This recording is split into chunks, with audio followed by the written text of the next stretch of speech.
Can the Terps defense actually stop Indiana?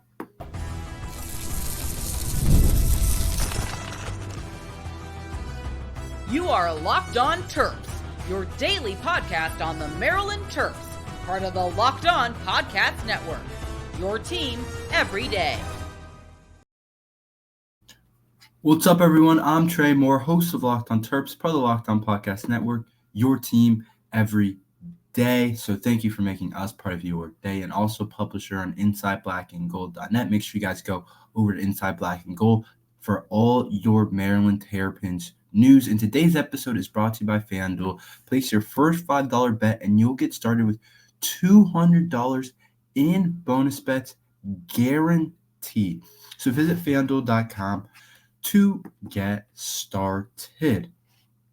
So I want to talk about Maryland versus Indiana, and can the Terps defense really stop the Indiana offense? And right now, I can't say yes to that question. I would like to sit up here and tell you guys that Maryland's defense is going to have a day against the Indiana offense. But after what I've seen so far this year, I don't have a ton of confidence that Maryland's defense is going to be able to stop Indiana's offense. Indiana's offense has been really good this year. If you guys haven't watched them, if you guys haven't been able to check them out, I've watched a little bit, just kind of preparing for some of these videos overall, but they've got a really good offense with a bunch of really good players, and at the most important position, they got a kid who's playing at a really high level.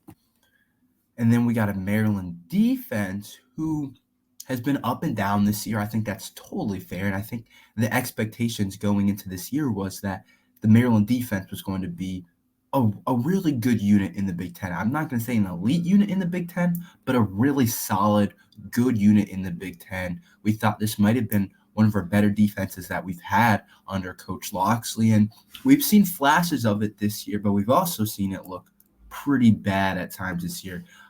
Two times in particular, I think of it looking really bad. Of course, the Michigan State, that's when it looked horrible. That's when it looked the worst. And we made a guy in Aiden Childs who's been the definition of probably up and down. We made him look really good, throwing for 363 yards against us. And then Virginia in the first half also looked really good. We allowed a Michigan State receiver, Nick Marsh, go for 8 receptions and 194 yards and a touchdown. Something that we just can't do, something that we just can't allow, something that just can't happen overall for Maryland football. We got to be able to clean that up on defense. And there's been a bunch of different problems, but Indiana's a different monster.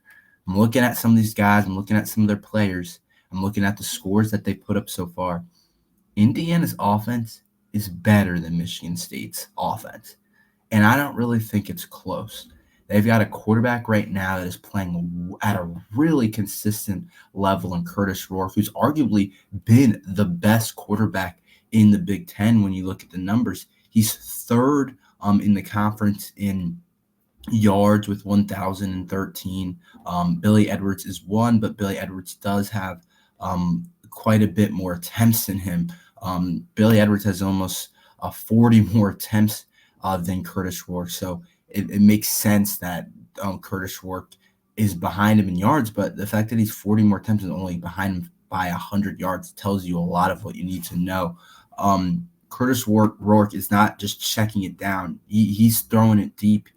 His average yards per throw, or average yards per completion, I should say, is 10.8. So he's definitely chucking it around. He's second in the Big Ten in touchdowns, only to Luke Altsmeyer with 8.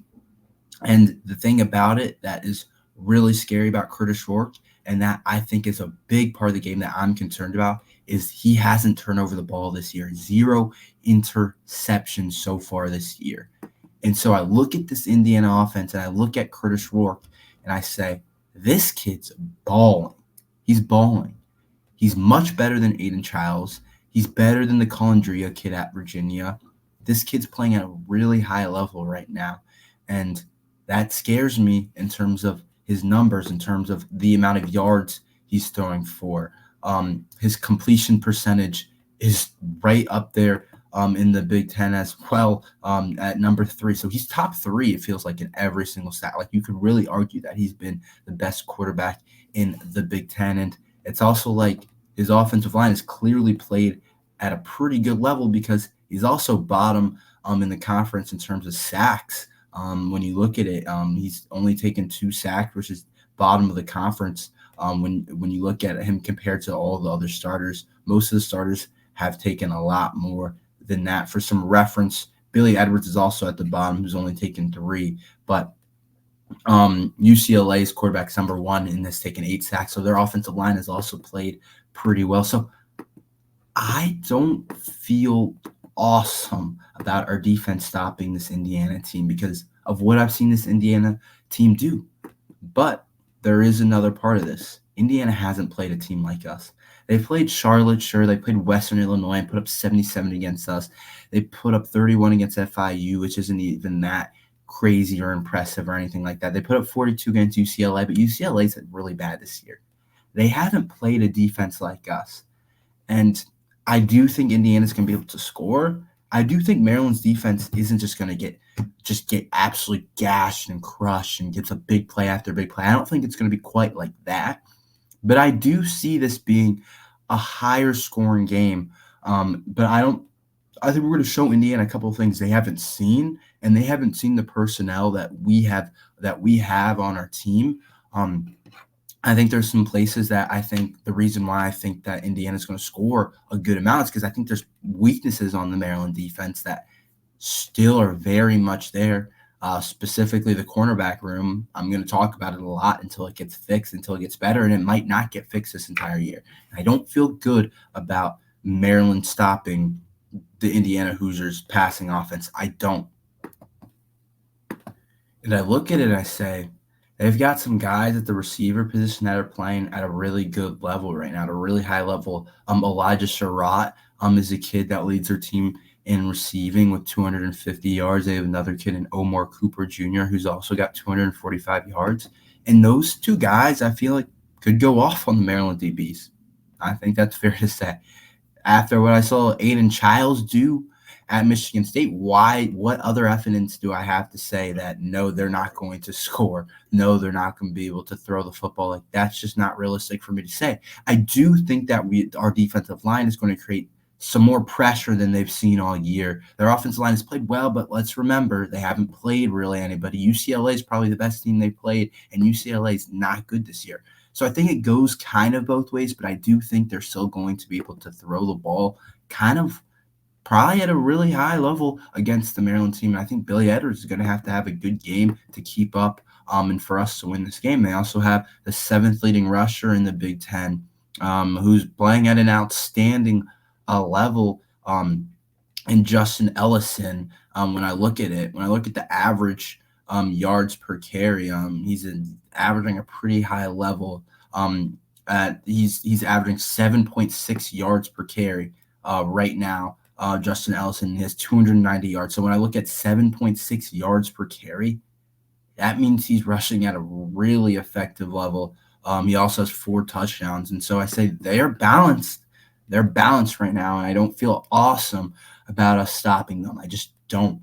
And I think that Maryland's defense will try different things. We're not going to do the same things that we've done in the past. We're not going to do the same thing we did against Michigan State. I doubt we play some of the young corners that we did in the Michigan State game that ended up not working well. Like Kevin Humes kind of got torched in that game. I doubt we see a lot of Humes and Braden Lee. I'm guessing we kind of stick with our older guys. We stick with the experienced guys. I don't see us just playing a bunch of guys, but I don't think we're going to be able to just completely stop them. I think we're going to have to score a little bit. And when you look at the over-under is listed at 53.5. So Vegas does think there's going to be a good amount of points scored for sure. Nothing crazy. The line's not like 60, but they do think some points are going to go off on the board. So I think that's the interesting thing today for sure, or on Saturday, is how well can our defense stop them? And that might be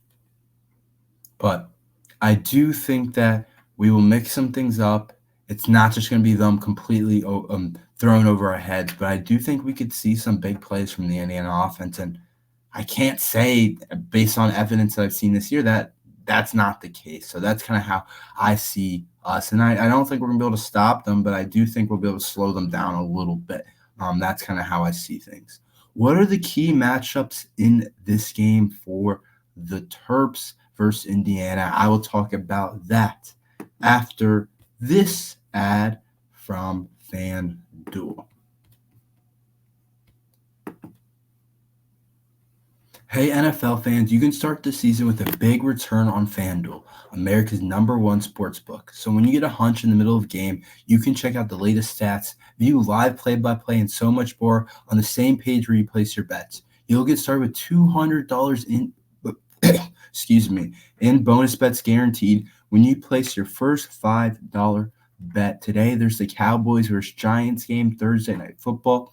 Perfect day to get onto FanDuel. The Cowboys are favored by 6 points. So if you agree with that or don't agree with that, and you think you can make some money off of that, make sure you guys head over to FanDuel. There's also a whole slate of college football on Saturday you guys can bet on. And on Sunday football, it's football season's here. And if you want to bet on the Maryland game, you can do that as well. Indiana 7-point favorite. So if you want to bet Maryland to win, maybe you can make some money. So just visit FanDuel.com. That's FanDuel.com. So some key matchups for this game. I think there's a lot of key matchups for this game. I think I could talk pretty much this whole episode about matchups and what I'm looking for. One that I just talked about that I just want to hit real quick because I felt like we just talked about it a little bit. Maryland's corners versus Indiana receivers. Indiana's got some players at the receiver position. Like I said, they got a couple of guys I think are really high-level players. They have Elijah Surratt, Amar Cooper, who has been good. They have also Miles Price, who's also been up there for them. Miles Cross too. So they have a pretty deep receiving core. It seems like, and it seems like their quarterback is going to throw. Curtis Rourke's going to throw to a lot of different guys. And I say, does the Maryland defense, does the Maryland secondary? I think that's the first key matchup. Maryland secondary and those guys. Can we legitimately guard them? I don't know if we're just going to play man-to-man. I feel like we played a lot of man-to-man this year, and I wouldn't mind playing some more zone. I think that could really – but if we do play some man-to-man, can we keep everything in front of us at least? If we start giving up big plays, if we start giving up plays down the field, and that Indiana crowd, which I'm guessing is going to be really big on Saturday at 12, if they start getting into it with some big plays down the field and those different things, then – that's when we're going to be in trouble. Indiana's been able to do that all year. Don't let them do that. They've been able to just throw the ball all over the place, throw the ball over these lesser opponents. They've been able to do that. See how they react when they actually have to come up with a long drive, a 15-play drive where they have to get a bunch of first downs and third down conversions and those different things. Force them to be really methodical. I think that's something that I'm going to be looking at is how methodical can we make the Indiana Hoosiers? Can we force them to some third downs? Can we get some pressure? And I think that leads me to my next key matchup, Maryland's defensive line. Those guys in the middle, on the outside versus the Indiana offensive line that's been good this year. That's been really good. They've only allowed 2 sacks. Like I've said, they've on both run blocking and pass blocking, they've created some lanes for their runners, obviously, because those guys are averaging a pretty high yards per rush, which is definitely a big credit always goes to your offensive line when you see something like that. And so I'm saying, can we beat their offensive line? Can we create pressure? And if we can't, I don't think we win this game because I don't think our secondary already is probably not good enough. It's not going to be the other way around where in the past it felt like Deontay Banks and Tarheeb Still and Jacorian Bennett, it felt like we could get some coverage sacks because those guys were so good playmakers in the back end. But this year feels like the more traditional way to do it is you got to help your secondary out. You got to get some pressure right away. And the Indiana offensive line has been good. So can the guys in the inside, Jordan Phillips and Tommy King-Basote, or can the guys on some of the edges, Quayshawn Fuller, Kellen Wyatt, whoever else, Donnell Brown if he's rushing the passer, whoever else it may be, can those guys get some pressure? And if the answer is yes, I feel a lot better about us winning this game. If the answer is no, and we have to trust the guys in the back end, I don't think we win this game. I just don't. I think they're going to be able to pick us apart. I think Curtis Rourke's going to be able to score against us. And so the Maryland defensive or offensive, the defensive line versus the Indiana offensive line, I think is one of the maybe the biggest matchup of the day, because I don't think no matter what, I don't think Maryland corners are going to be able to hold up forever or that long. So I think if you want to win this game, you're going to have to get pressure. But also looking at it as the other way, Maryland linebackers against this running back, as well as the Indiana offensive line. And like I said, the Maryland defensive line in terms of the running game. If Indiana is able to be balanced in this game, that's when we're in trouble. They've been balanced all year. Like I said, this kid, Justin Ellison's averaging 7.6 yards per carry and has 4 touchdowns. If we allow that kid to just do anything he wants and get going running the ball, and then they can start the play action stuff, and they can start being an offense that can rely on both the run, the pass, we're cooked. We're cooked. And so I think Maryland's defensive line, I think you have to be able to limit the run game. I'm not saying that they're not going to be able to have a few runs, but I think you got to force them under 5 yards per carry in the linebacker room as well. I think you gotta fill the holes. You can't give up big plays to this team. I'm telling you, that crowd's going to feast on big plays. So I think that's something definitely to look out for, because their run game, their rusher has been really good this year. And he's rested. He hasn't taken like a billion carries, or he would have more yards. And he's got 38 carries on the year, and that's not close to being top of the Big Ten, but he's averaging almost the most per yards per carry out of anybody, besides like the kid at Iowa and one of the kids at Michigan's has a really high yards per carry. So I think that's something that you look at for sure. Can the Terps stop the run game? And then I also look at it the other way around. What is Indiana? I think this is one of the biggest matchups as well. What is Indiana's game plan against Ty Felton? Or are they going to kind of use that thing where we're going to force everybody else to beat us, but that kid Felton, who's one of the best receivers in the country so far, we're not letting him beat us. We're just not. Or is it the other way around, where maybe they take a different approach and say, we're going to stop everybody else. Maybe we double Prather a little bit. We get Dylan Wade out the game a little bit. We make sure Octavian Smith doesn't beat us over the top. And we're going to say, Maryland, keep throwing it to Ty Felton over and over again. I doubt that's kind of strategy. I see it more as the first one where they might double him, because I don't think a lot of guys have stepped up. And I've said that's going to be a key. Can guys step up?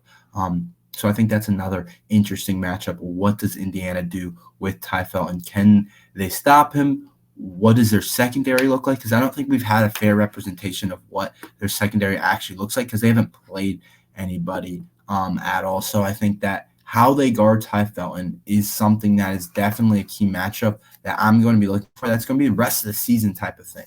Can Ty Felton get another 100-yard game? I don't know. So we'll see. If I had to predict, I'd probably say his 100-yard streak probably comes to an end. I don't think Indiana's going to let him just rush all over them. I just don't see that happening overall. I see them saying everyone else is going to have to beat us. Billy Edwards in this game is going to have to rush the football. We've been holding him back, but it's time for him. It's time for us to let him go and run the football. I'll talk about that after this ad from PrizePicks.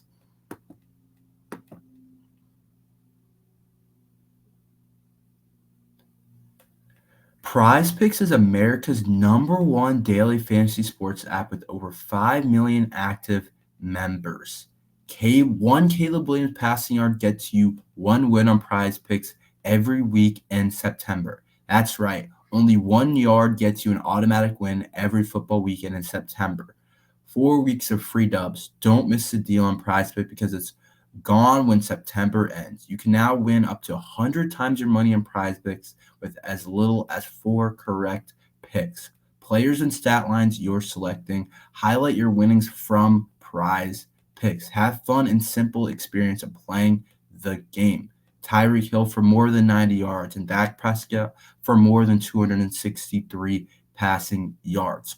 You can do all those different things on PrizePicks. So download PrizePicks app today and use code LOCKEDONCollege and get 50% instantly when you play $5. That's code LOCKEDONCollege on PrizePicks to get 50 instantly when you play $5. You don't even need to win to receive the $50 bonus. It's guaranteed. PrizePicks, run your game. So Billy Edwards, I honestly think my one concern about Billy Edwards is I don't really believe in this type of stuff, but it does feel like he's due for like a not a bad game, but he's due to not play as well as he's played. I think we've got to look at this Indiana team as the best team we've played so far this year. And Billy Edwards has played well, but he hasn't played well against an elite type of team yet. And that's not I wouldn't say Indiana's elite, but he hasn't played really well against a team the caliber of Indiana yet because he just hasn't gotten the chance. So I think there is a chance that he could be in for some regression as a passer, as a player, his stat line. I don't think that's ridiculous for me to say. I think that's definitely something that is a possibility with Billy Edwards. He's played really well. You don't play at this type of level for 12 games. Like he's fourth, I think it was fourth or it was top 5. I looked at it in the PFF ratings for quarterbacks in the Power 4. Like he's playing at like a really high level, not just like, oh, he's playing pretty good ball. Like he's playing at about as high of a level as you can play. Billy Edwards is. So I'm looking at it and I'm saying, okay, I really like what Billy Edwards is doing. He's doing some really special things, but he could be due for some regression in this game against Indiana, which we do not need. But I do think there's a way for us to make sure that he stays playing on top of his game to give Indiana a little bit of a curveball, something that they're prepared for. I'm not going to act like Indiana doesn't know about this, but something that they might not be as ready just because he hasn't done it as much. And it's running the football. He hasn't ran the football a ton this year. And I think Coach Loxley's been waiting for the matchup where he turns that knob on and he says, Billy, we're going to do a lot of quarterback run game. And if they can't stop it, we're going to continue to go to it. This game's not going to be about you throwing 100 yards over there to Ty Felton. It's not going to be about that.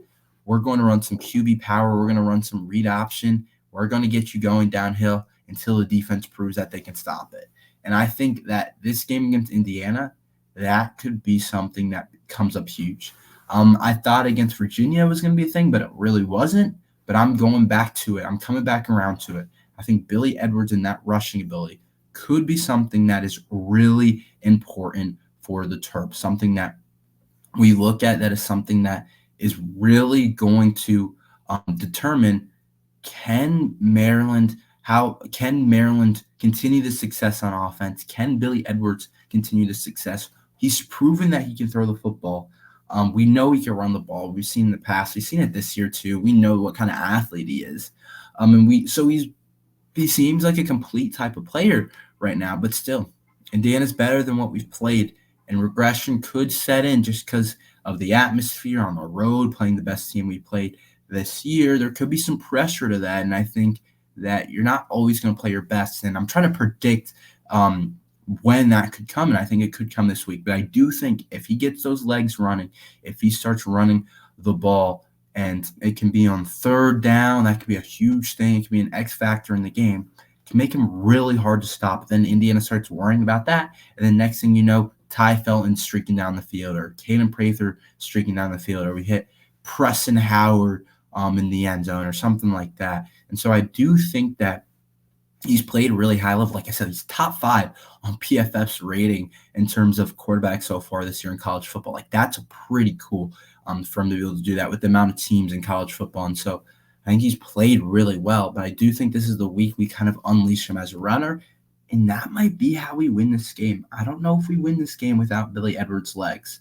I think that's something that will have to happen, something that we might need in this game. That's all we have for today. Thank you for listening to Locked On Terps. Make sure you like and subscribe. We're here every day talking Maryland football and basketball. So thank you for listening to Locked On Terps.